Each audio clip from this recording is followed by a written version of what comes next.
आज के इस प्रेस कॉन्फ्रेंस में हमारे बीच उपस्थित श्री संजय टंडन जी, हमारे आदरणीय मेयर जी, भल्ला जी और सभी पत्रकार भाई और बहनों। माननीय प्रधानमंत्री श्री नरेंद्र मोदी साहब ने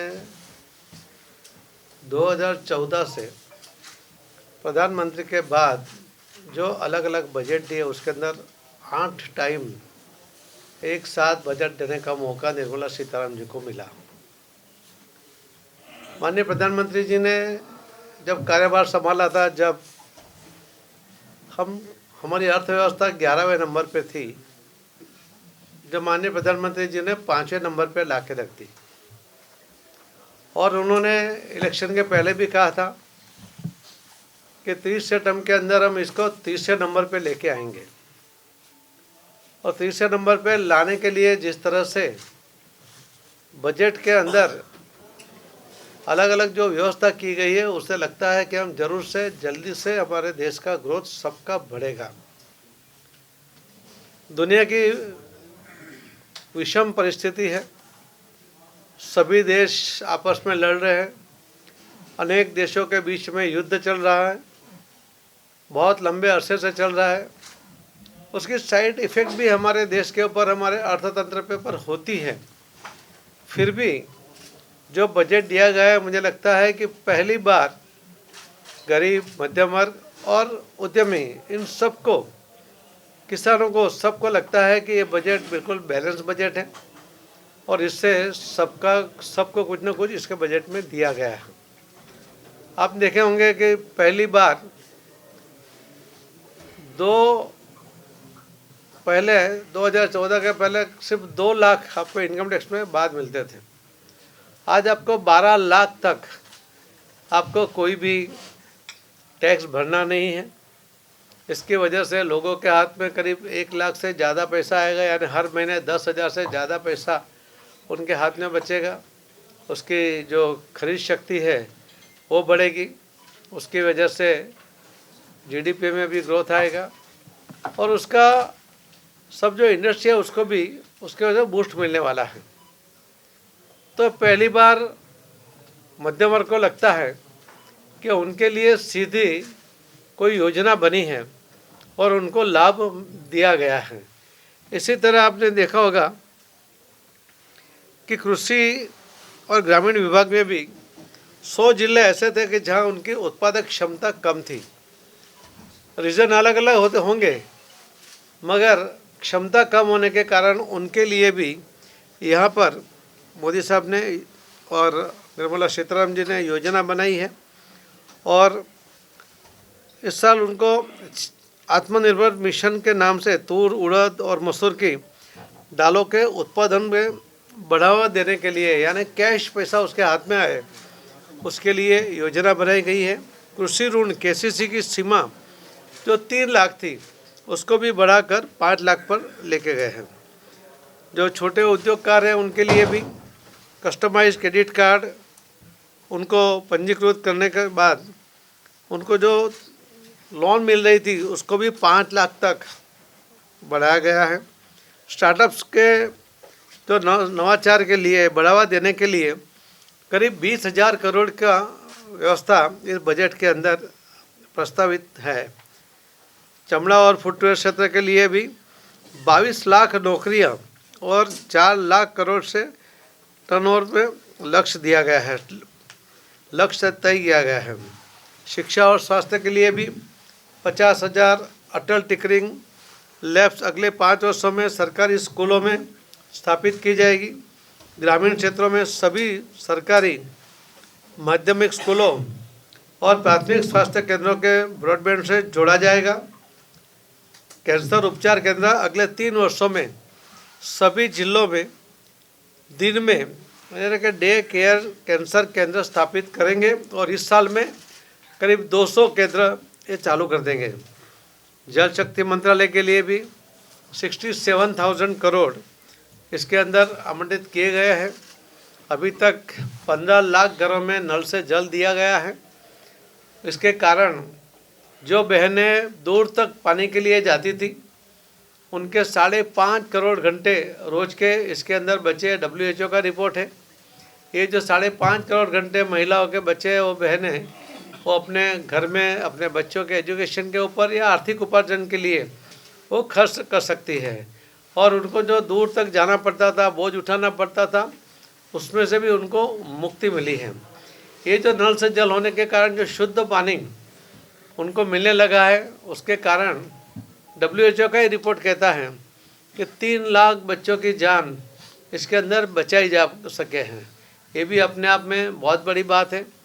जो पानी शुद्ध नहीं था, कहीं से भी जो पानी लाते थे, उसके कारण हर घर में एवरेज करीब 50,000 रुपये का खर्च होता था। साल भर में घर में 4-5 लोग हैं, उनके पीछे एक खर्च होता था। कभी बड़ी बीमारी आती थी तो एवरेज एक खर्च होने के कारण उनके ऊपर पूरा जो आर्थिक भारण उनके ऊपर बढ़ता था। मगर ये शुद्ध पानी उनके घर में मिलने के कारण उनमें से इसका इतना जो आर्थिक व्यय होता था वो कम हो गया।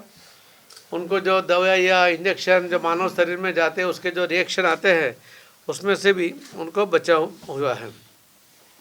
पंजाब और हरियाणा की बात करेंगे तो हरियाणा और पंजाब के लिए केंद्रीय कर और हस्तांतरण और अनुदान की तुलना आप देखें 2014 में हरियाणा में करीब 19,575 करोड़ का कर हस्तांतरण और 22,000 करोड़ का अनुदान मिला था। ये 24 में 10 साल में बढ़कर इस बार 76,000 करोड़ रुपया इसके अंदर मिला है। और हस्तांतरण 78,000 करोड़ उनको मिला है। अनुदान आप देखिए तो पहले इसमें उनको 293% वृद्धि हुई है और हस्तांतरण में उनको करीब 263% वृद्धि इसमें अंदर मिली है। पंजाब को भी 2014 में 24,000 करोड़ का कर हस्तांतरण था, 24,000 करोड़ का, और अनुदान जो मिला था वो 22,000 का था। अभी 2014 में उनको 1,18,332 कर हस्तांतरण हुआ है और अनुदान उनको 1,32,000 करोड़ का हुआ है, जो वृद्धि हुए 373% और 498%, 500% की वृद्धि इसके अंदर 10 साल में हुई है। हरियाणा और पंजाब दोनों को पिछले दशक में कर हस्तांतरण और अनुदान के बड़ी वृद्धि मिली है, जिससे राज्य की वित्तीय स्थिति को मजबूती मिली और विकास कार्यों को बढ़ावा भी मिला है।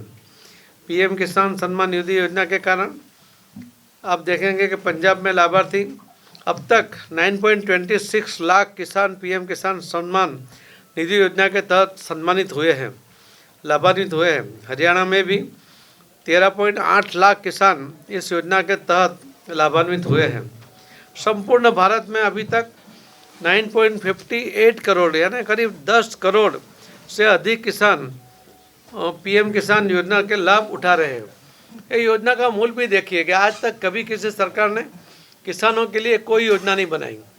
पहली बार ये जो योजना बनी उसके कारण हर साल उनके अकाउंट में 6,000 रुपये जाते हैं। मगर किसान को लाचार नहीं होना पड़े, किसी के सामने हाथ नहीं फैलाना पड़े, उसके लिए उसको कोई एप्लीकेशन नहीं देना है, किसी के पास जाके अर्ज नहीं डालना है, सीधे उसके अकाउंट में पैसा आता है, उसका सम्मान रहता है। इसीलिए उसको किसान सम्मान योजना कहा जाता है। और ये पहली बार किसानों को सीधा फ़ायदा ये योजना उनके लाभ के लिए ये बनी है। पंजाब के लिए बजट का प्रावधान रेलवे में बजट का 5,421 करोड़ है, जो 14 की तुलना में 24 गुना वृद्धि उसके अंदर भी हुई है। 30 रेलवे स्टेशन अमृत स्टेशन योजना के तहत पुनर्विकास 100% रेलवे युद्धीकरण पूर्ण करने का भी इसके अंदर प्रावधान किया गया है। 20,000 करोड़ की लागत से 12 नए रेलवे परियोजनाएं बनने वाली है। हरियाणा के लिए भी बजट प्रावधान रेलवे बजट के आवंटन में 3,416 करोड़ और 14 नई रेलवे परियोजनाएं 1,195 किलोमीटर लंबी रेल योजनाएं 34 रेलवे स्टेशनों का अमृत स्टेशन योजना के तहत पुनः विकास। हरियाणा को केंद्र सरकार द्वारा 78,000 करोड़ का कुल अनुदान प्राप्त हुआ, जिसमें विभिन्न योजनाओं और विकास कार्यक्रमों के लिए भी वित्तीय सहायता शामिल है। यह बजट भारत के विकास और आत्मनिर्भरता के दिशा में एक बहुत बड़ा कदम है। बुड्ढा नाला पुनरुद्धार परियोजना लुधियाना पंजाब के लिए है। परियोजना का उद्देश्य लुधियाना के शहर से गुजरने वाले कुछ बुड्ढा नाले में प्रवाहित नगरपालिका सीवेज, औद्योगिक और डेयरी अपशिष्ट को नियंत्रित करना, जिससे सतलज नदी को प्रदूषण से बचाया जा सके। परियोजना की लागत करीब 650 करोड़ रुपया है। योजना की शुरुआत 2020 अमृत एवं स्मार्ट सिटी मिशन के तहत हुई है। परियोजना की वर्तमान स्थिति: सीवेज उपचार में एसटीपी बने, 2 नए एसटीपी बन गए, 4 पुराने एसटीपी को पुनरुद्धार कार्य पूर्ण हुआ है। हरियाणा में अटल भूजल योजना, जिसमें 14 जिले, 36 ब्लॉक और 1647 ग्राम पंचायतों में लागू है। 1647 ग्राम पंचायतों में जल बजट और जल सुरक्षा योजना तैयार की गई है। इस तरह सतलज यमुना लिंक का भी जो विवाद था, उसके अंदर भी दोनों मुख्यमंत्रियों के साथ वहाँ पर उनके साथ भी वार्तालाप चल रहा है और उससे जल्दी से ये विवाद का निराकरण हो, उसके लिए भी काम चल रहा है। ये बजट के अंदर हर व्यक्ति को ध्यान में रखा गया है। युवा हो, महिला हो, किसान हो, उद्यमी हो, सबके लिए इस बजट के अंदर कुछ ना कुछ दिया गया है।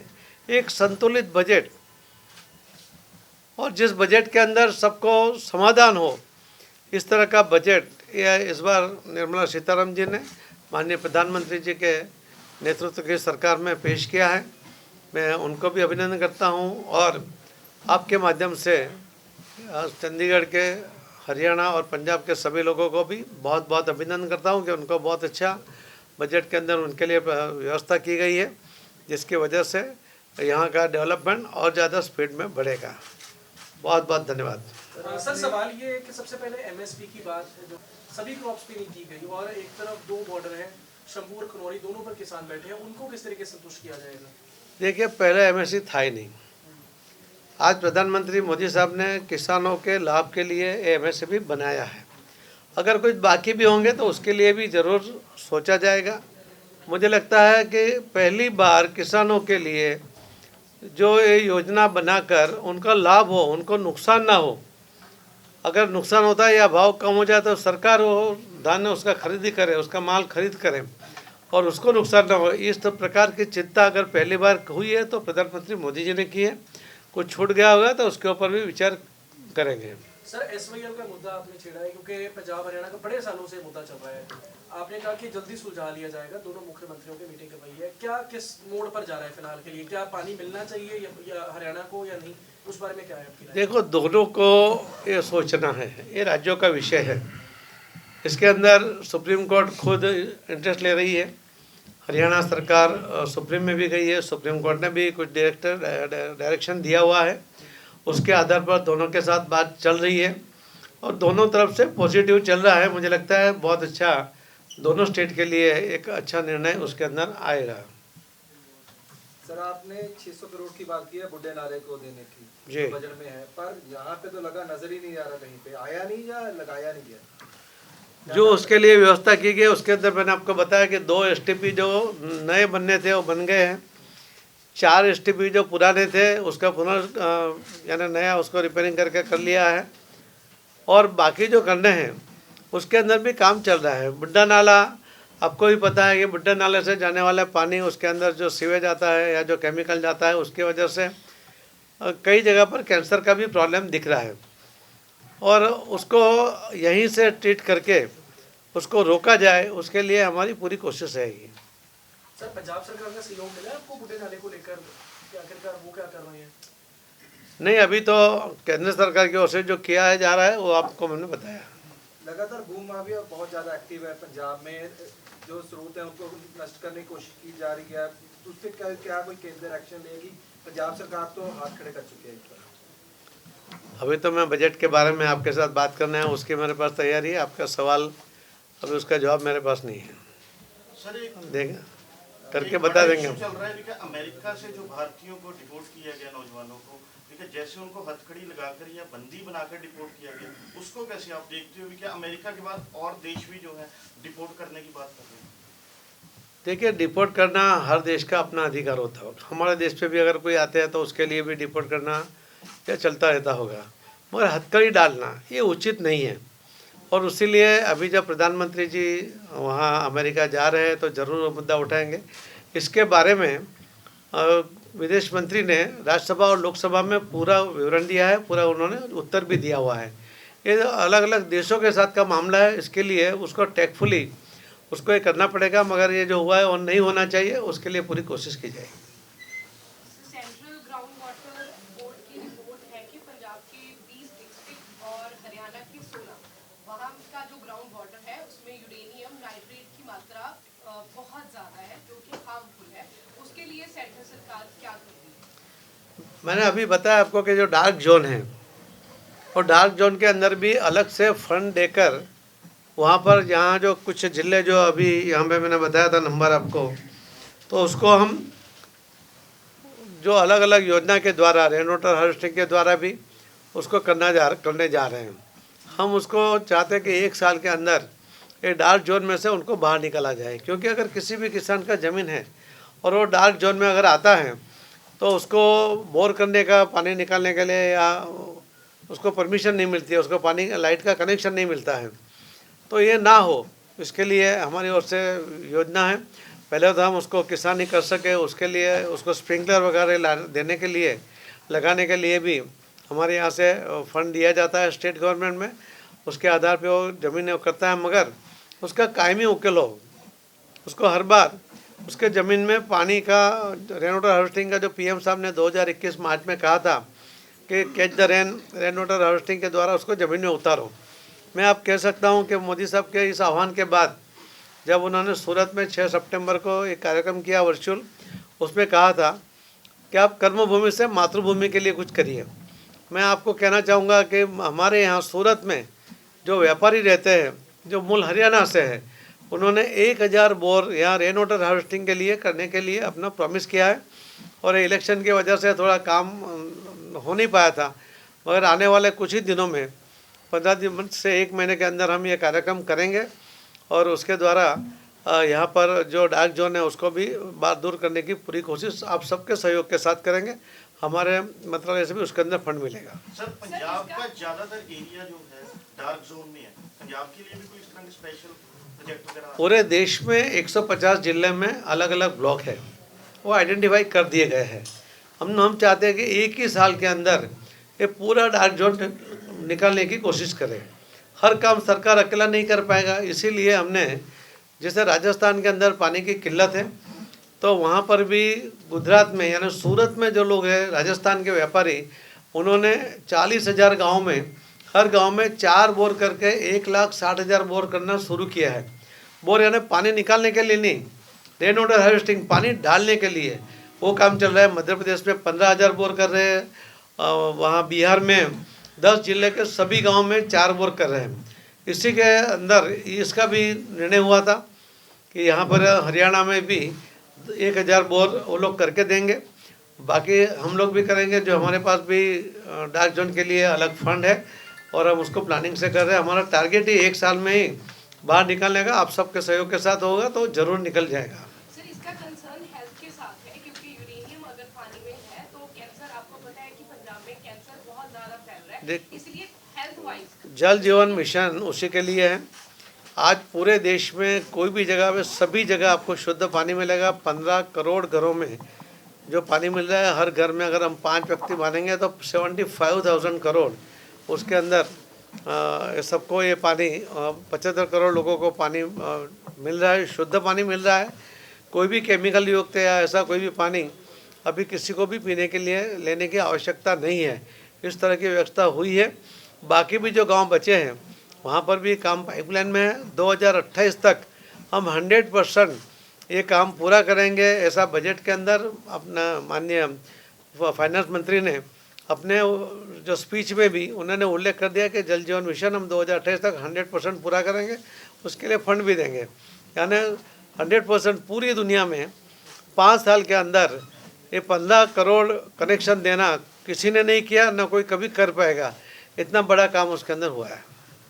सर, चंडीगढ़ की जो म्यूनिसिपल कॉर्पोरेशन है, मेयर साहब साथ में है, तो बजट को लेके काफ़ी जो है बात होती रही है, क्योंकि पिछले साल काफ़ी व्यवस्था जो नगर निगम की डाउन चली गई थी, उसके लिए बजट में क्या प्रावधान है, क्या आगे? कॉरपोरेशन वो सेंट्रल गवर्नमेंट के हमारे इसमें अधिकार में नहीं आता है। लोकल इसके बारे में आप उनसे बात कर लेना, वो आपको जवाब दे देंगे। धन्यवाद।